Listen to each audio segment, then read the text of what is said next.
Hello guys! Magandang hapon sa inyong lahat. This is your guest from Masa Greek Channel. Fated or Oza Matarder. So ngayong hapon na to, tignan natin sabihin sa inyo ng ating mga gabay. So this is a weekly gabay for the month of July 8 hanggang July 14 for the sign of Pisces. So Pisces, welcome to my channel. Ano kayang messages, advices, and spirit guides ang ating masasaga for today's video? Kanino kayang energy or kaganapan sa buhay ng mga Pisces ang ating mga hagilap? So guys, this reading is a general reading namang nila at makaka-resonate. Kunin lamang po makaka-relate sa inyo. And comment down below kung kaninong energy ang ating nasaga. Because don't forget to like and subscribe my channel. And hit the notification bell for more videos. Update because maraming salamat po sa mga walang sawang pag-support sa aking channel. Lalo-lalo na ang dinig-skip ng adsaway pagpalaing kayo ng Diyos at may kapal siksik liglig na gumapaw na biyayang manang balik sa inyo. So let's see guys, what is the messages, advices sa inyo ng ating angel spirit for the sign of Pisces. So let's see and watch this.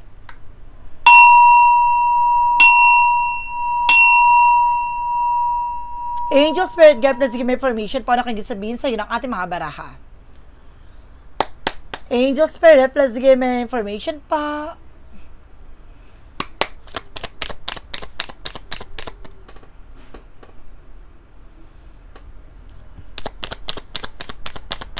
Okay. There's a Four of Swords. There's a something, an intuitions na kailangan mo na pahinga dito guys. Nag-overfatigue ka, hindi ka makatulog. At the same time, nagigising sa some of nowhere. Okay, there's a makinig ka sa intuition and inner voice mo. Okay, thank you, Angel Spirit. And there's a Nine of Pentacles, there's a blossoming na may potential ka para maging masagana pamumuhay mo dito. Na magiging maganda to ang takbo ng iyong finances. And there's a Ten of Wands, no? Tapusin ng mga nagbibigay balakid, problema, obligasyon. Baka marami ka pang inuhulugang utang, kailangan mo bayaran na yan. Na para gumaanggaang na ang iyong situations, no? Isa yan sa nagbibigay stress sa'yo. There's a Two of Cups with a partnership. So, some of you guys, kailangan maging mautak ka, no? Sa pakikipag-ugnayan, sa pakikipag-usap. No? Iwasan mong makipag-usap sa mga toxic, no? And nega. And there's a judgment for a wake-up call. Now, there's something a wake-up call. Na parang ginigising ka sa katotohanan na you need to pay attention. No? Ano ba talaga yung life purpose mo? No, parang inner calling to na parang, ano na, tignan mo na kung ano nangyayari sa ito ganyan, diba? Kumaga, tignan mo na yung, ano ba talaga gusto mo mangyari sa buhay mo? Ganun yung gusto ipaiwatig sa'yo dito. No? And because there's a Six of Pentacles, there's a something giving, receiving something by the universe. Magtutuloy-tuloy na about sa finances, gaganda ng takbo ng iyong hanap buhay. Pagkakaperahan. And because there's a Four of Swords, represented with a full card, for a leap of faith, parang sinusubukan na pananampalataya at tiwala mo dito. Kung hanggang saan kakakapit, no? Hanggang saan ang paniniwala at pananampalataya mo dito. And there's a strength with the confidence, so kailangan mo lakasan ng loob mo, maging matapang ka, no? Sa iyong business, sa iyong trabaho, kailangan lakas loob lamang, no? May potential ka para maging masagana ang pamumuhay mo, nasa sayo na yan. Kung pangakawakan, paninindigan mo, ano man yung mabagi na ginagawa mo. There's a Knight of Cups, may offer dito. It's a promotions na maaaring tumaas ang iyong rango or maaaring tumaas ang iyong salary. What is the additional messages? Represent with the Eight of Swords. See, I told you, no? Kumbaga, limitahan mo yung tao, limitahan mo yung mga pakikipag-ugnayan, pakikipag-usap sa mga negative. At yung sinasabi ko kanina, no, na there's a lot of negative and toxic no, around you. So, kailangan, kumbaga, maging secure ka sa sarili mo. Huwag ka nakikipag-usap sa mga toxic and negative na yan kasi nakahawak o mahahawa ka, no, ng kanigahan. Kaya, kung may mga nakakausap ka ng mga tao na ganyan, huwag ka mabila mo mapapansin, magkakaroon ka ng mga delays, cancellations, no, yung mga transaction mo, magkakaroon ng mga problema. And there's a Five of Wands, mag-pay attention ka, no, kung ano yung mga bagay na nagbibigay komplikasyon sa'yo, ito yung kailangan tutukan mo. Or kung sinasabi dito, mag-pay attention ka, no, sa mga taong kumakalaban sa'yo, no? Meron dito talaga dito na nagbibigay negatibo sa'yo. Mag-ingat ka sa mga taong nakakasalamuha mo dahil some of them guys may inggit sa'yo. No, nakikipagkompetensya sa'yo. There's a 5 of swords, nagkakaroon ng self-sabotage not because of your action. No, sige ka kasing kausap sa mga tao na yan, di mo alam, itong tao na itong pala na pinagkukwentuhan mo, ay malaki pala ang inggit sa'yo. No? Kaya nakakaranas ka ng mga delays, no? Kapag taas mo siya makausap, nag-share ka ng thoughts, information sa kanya, hindi natutuloy, nagkakaproblema, ganyan. Kaya kailangan mas maging mautak ka na. And because there's an ease of cost, there's something a new love coming in. And of course, sinasabi dito sa'yo na may bago ring pag-ibig talagang papasok sa'yo na susubukin ng iyong pananampalataya at tiwala. No? And of course, there is something, the King of Swords. Okay, there's something, the King of Swords, stop the pattern, putulin mo yung mga bagay na hindi nagsiserve sa'yo, lalo-lalo na sa negosyo, hanap buhay mo. Kung itong bagay na to ay hindi nakakatulong sa'yo, puro kagastusan, puro labas ng pera, tantanan mo. And there's a Knight of Wands, konting tiyaga lang, no? Napakalapit mo na para magtagumpay dyan, huwag kang mapanghihinaan loob, laban lang ng laban. And of course, there's a Hierophant. Ito yung sinasabi ko, religious factor kanina eh. No, yung pakikipag-usap, pakikipag-ugnayan mo sa mga tao sa paligid mo, there's a lot of toxic talaga. There's a religious factor, oh. Palipad hangin or evil eye. Sabi ko na eh. There's a judgment because the 5 of Wands. Reference with the Justice card. Justisya, huwag ka mag-alala. Ano man yung mga bagay na binabato sa'yo, ano man yung mga bagay na sinasabi sa'yo behind your back, no, pinapalalahan na kayo dito, pay attention, mag-set ka ng boundaries. No? At may hustisya, wag ka mag-alala. There's a balance and there's a principle of karma. What goes around comes around. Now, there's an Ace of Wands for a new project, a new plan. Dito papasok ang mga bagong proyekto, plano, and opportunity, of course. No? Na magtutuloy-tuloy na. No? Maraming idea papasok sa'yo, maraming bagay na magtutupad sa mga pangarap mo, sa lahat ng gusto mong gawin. For the outcome, guys, so there is something the 7 of Swords with the sneakiness. No? There's a cheating lying on you. Mag-ingat ka dito, baka mag-cheat ka. No? Some of you guys, no, maaaring yung mga unay mahal mo sa buhay, may bagong offer, no, nangako ka na hindi ka na magjojowa o mag-aasawa, or else, meron naman ditong bagong pag-ibig na papasok na may karelasyon ka pa, may asawa ka pa, no, ibig sabihin sinusubukan ng inyong relasyon, no, kung marupok ka ba, no, kung hakarot ka ba, and there's a hyphesis, there's a something unexpected situation, maraming bagay na hindi mo inaadyang mangyayari, no, maging matalino ka sa mga magiging decision mo.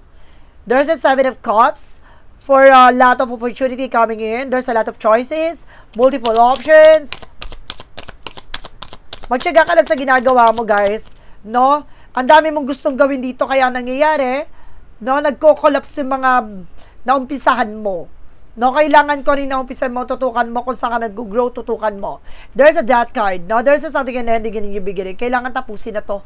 No, yung kumaga yung inggitera mong kapitbahay o inggitera mong kaibigan, inggitera mong kamag-anak, kailangan putulin na yan. No? And of course, there's the Emperor, maging mature ka, maging grounded ka sa mga decision mo. Huwag kang magpapadikta o huwag kang magpapabudol sa paligid mo. There's a Kingman na baguhin mo yung perspective mo, yung mindset mo, yung pananaw mo, yung nakagawin or cycle, no? Kung paano ka makipag-usap, huwag ka nag-share lahat, no? Na mga private information mo regarding sa finances, sa trabaho, negosyo, hanap buhay, and of course, even sa love life, no? Lahat ng bagay na yan, kailangan i-save mo yan for your own sake, no? Huwag ka nag-share ng information. The power of the dark with the King of Pentacles, security, seguridad.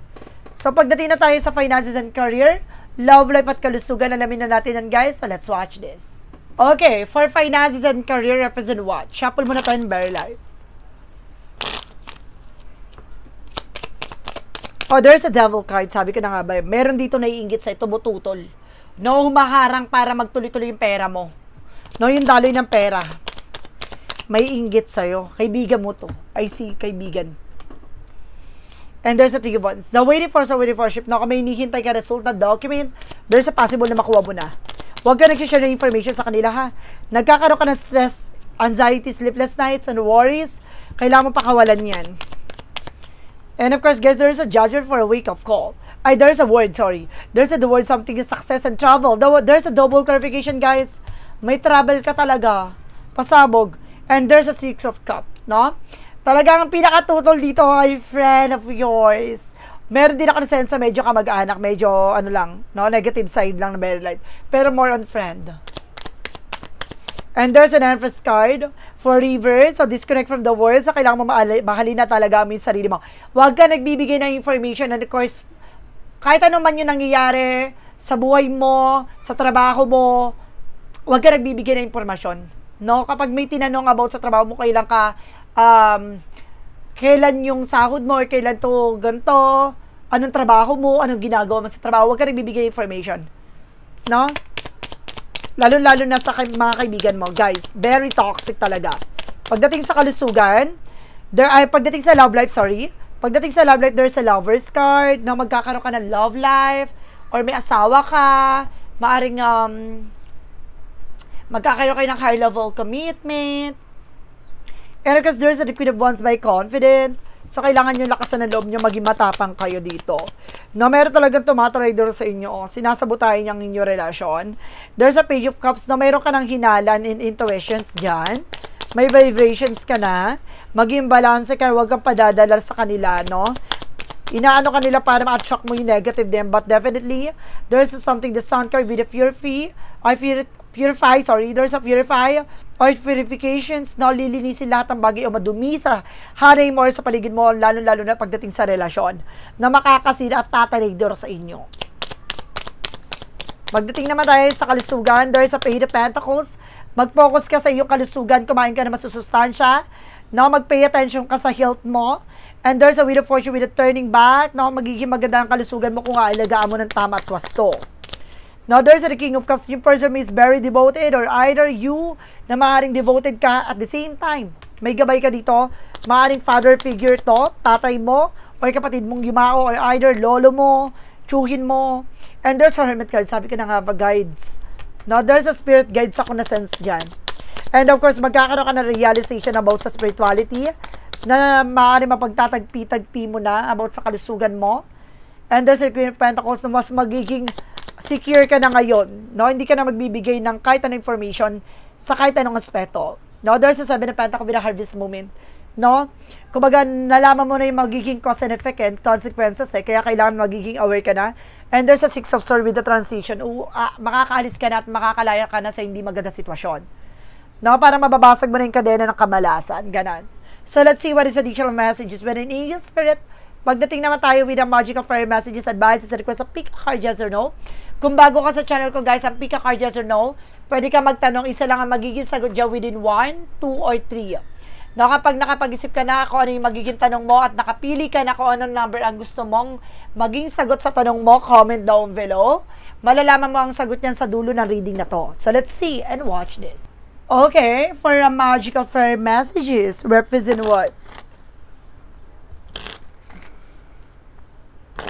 For magical fire messages, and there's a love life. Talaga malaking factor talaga sa buhay mong pag-ibig, in fairness. Relasyon. And there's a dietary change. So, kailangan mo talaga mag-diet, ha? Your wish is granted. Matutupad yung mga pangarap mo. Kumapit ka. And of course, there's a winter. Ngayong winter season, maaaring masagot na lahat ng katanungan mo. And of course, lahat ng mga pinagdadasal mo, maaaring masagot na. What is the yin and yang oracle card?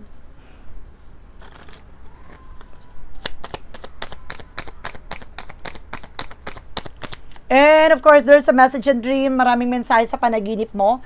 No, may mga pagtatagpi-tagpi ka dyan. May mga bagay na malalaman mo yan. No, kung ibig sabihin pala na panaginip mo na yon. Tapos mangyayari na siya. Ganon. And there's a deception, temptation. At yung sinasabi ko, lumayo ka sa tukso. No, and there's something, Ace of Earth. No, you are dealing with Taurus, Virgo, or Capricorn. So let's see what is the synchronicities represent what? For synchronicities represent with the silence. Tikong bibig. Sabi ko na nga ba magtantan sa kakakwento, ha? Huwag ka na magkwento-kwento. And then something root, ugat ng eksena. Sabi ko na nga ba, ito yung nagbibigay ugat ng or kamalasan ng eksena mo. Alam mo na, tumbok na talaga. What is the romance sa for a Mystic Love Oracle deck? Represent, guys, with a fear. No, aalisin yung takot at pangamba mo dito. And there's an intuition with the inner knowing. May mga bagay na unti-unti nang ipapaalam at ipapakita sa'yo.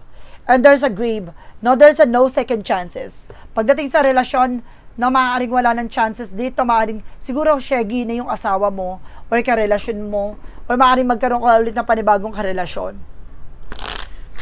What is the Neo's number? And there's a 10, 11 with a taking action. So, kailangan mo talagang kumilos, gumalaw. This is a call to action to move forward. The sooner you getting going, the sooner you will accomplishing what you set out to do. Those with patience will eventually reap the rewards of their perseverance. So, kailangan mo kumilos, magtiyaga, no? Kasi tinatawag natin kung may tiyaga ka, may nilaga, diba? Ang atake dito, kailangan mong magpatuloy sa ginagawa mo kahit na parang napapagod ka na, no? Napanghihinaan ka na ng loob, kailangan mo lumaban. Ganon. Kailangan mong mahalin yung bawat ginagawa mo. No, nang sa ganun, hindi mo siya maisip na trabaho. Gawin mo yung bagay na yan bilang isang parang inspiration. No? Or either parang siya, parang stress reliever. Ganun siya, guys. What is the Money Move Oracle deck? Represent with the duality. Don't lose your vigilance. Do not forget about the dual nature of people. No, dalawa talaga ang kumbaga personality na tao. There's a negative and positive sides, no? Kaya kailangan wag mong kalimutan, no? Kumbaga maging mabuti ka pa rin sa lahat ng eksena, no? Kahit naging masama sila sa iyo. What lies beneath with the hidden future? What lies beneath with the hidden future? And there's a love story. Meron talagang love story dito, And once upon a time, no? Parang story ng isang relasyon na parang hinaharangan kayong umusad at umunlad, no? Ng isang kaibigan traidor. Ganon ang atake. There's a tired of drama. Ibig sabihin nito, pagod ka na sa drama. Ibig sabihin, may nagdadrama sa iyong kaibigan. No? And there's a clarifying for a love situation. No? Masyadong madrama. Ang daming hinaing, ang daming atake, ganon. And there's an hanging on. Release the past and let yourself love again. So, some of you guys, no, talagang kailangan mo magmahal ulit. No? Kumbaga, merong mang nabigo, nasaktan, iniwan. And of course, sinasabi dito, kailangan ulit magmahal muli at makakabangon ka from the second time around. Now, there's something, a second, when the shadow work, represent what? Sa relasyon dati mong minahal, wala ng second chance do, pero meron kang pangalawang pagkakataon para magmahal muli ng ibang tao. No? Matutupad mo yung mga pangarap nyo, pero sa ibang tao na nga lang. What is your shadow work? Represent with the control issues. Release, trust, empowerment. Fear of losing power, false security lead to vulnerability. No? Stop trying so hard to control this situation. No? Kumbaga, kung gusto mo makuha yung bagay na yan, pakawalan mo, bitawan mo at magtiwala ka. No? Trust the process. Clarifying for a life situation. For clarifying for a life situation, represent with a getting advice. Seek guidance with an open heart, ready to learn and grow from the wisdom offered by others. So see, kumbaga makikita mo ang gabay mo dito at tanggapin mo ng buong puso mo at handa kang matuto sa lahat ng bagay para sa ikauunlad mo at ikalalago mo. What is the path of the light? No, minsan guys, kailangan natin makatanggap ng mga advices, no, messages, or yung thoughts ng ibang tao. Nang sa ganon guys, no, para magbigay motivation sa atin or may mga bagay na parang i-correct tayo sa mga iniisip natin or idea natin or thoughts natin na mali. No? Kumaga, wag mong gawing perfect yung sarili mo na alam mo lahat, no? Kailangan matuto tayo sa mga pagkakamali, sa mga bagay na alam ng iba, na maaaring ma-adapt natin, ma-attract natin, no? Matuto lang tayong bigyan natin ng limitasyon yung sarili natin na makipag-ugnayan sa ibang tao, no? Yung parang masyadong malapit sobra, ganon. Pwede tayo makinig ng advice or messages, pero yung magbibigay ka ng thoughts and information on your own, wag. Kasi some of them, guys, no, especially mga kaibigan mo, maraming inggitera. What is the part of the light represent what? There's a confident. Lakasan mo loob mo, maging matapang ka. No, alisin mo yung pag-aalinlangan na takot mo. And may trust in life unwavering, guided by God. Wisdom and love, my heart and choices are aligned with divine will. I remain faithful to my inner guidance. No, knowing that everything unfolds to God plans and I empower my deep faith, no? Kung mag-aalam mo na malakas sa pananampalataya at tiwala mo, nakakayanin mo. Na naniniwala ka na ibinibigay yung lakas ng loob at tapang sa buhay mo at sa sarili mo na para malagpasan lahat ng bagay na pagsubok na tatahakin mo.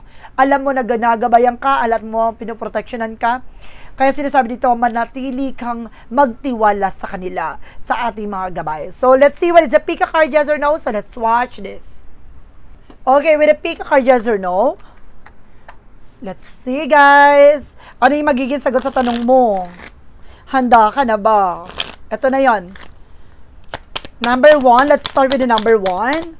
Ang sagot dyan is yes. Embrace new opportunities and a fresh day begins. Tanggapin mo at ang buong puso mong tanggapin ang mga bagong opportunity na darating sa buhay mo dahil babaguhin ang mundong gagalawan mo at magsisimula na to ngayon na. Ganon. Number 2, there is a yes again. It's the icing of the cake. All this is a sprinkle too. No, mas matamis at mas makulay ang tatahakin mo landasin. Kumapit ka. No, mas magiging maganda at maayos na ang sitwasyon. Number 3. Okay. There is a yes, fitting it all into place, coming together united. No, ibig sabihin dito talagang it's meant for you. No, talagang nakaswa ka dito, ito yung karapat-dapat sa'yo. Kaya nangyayari sa buhay mo yan ay kailangan may mga bagay na matutunan ka kung yung bagay na yan ay para sa'yo ba talaga. No, mayroong bagay na ipapakita sa'yo, ibabahagi sa'yo, dun mo makikita kung talagang tong bagay na to ay or pangyayari na to ay para sa'yo or tao man yan. So guys, this is a weekly gabay for the month of July 8 hanggang July 14 for the sign of Pisces. So Pisces, maraming salamat po for this wonderful reading. So once again, this reading is a general reading lamang. Hindi lahat makaka-resonate, kunin lamang po makaka-relate sa inyo.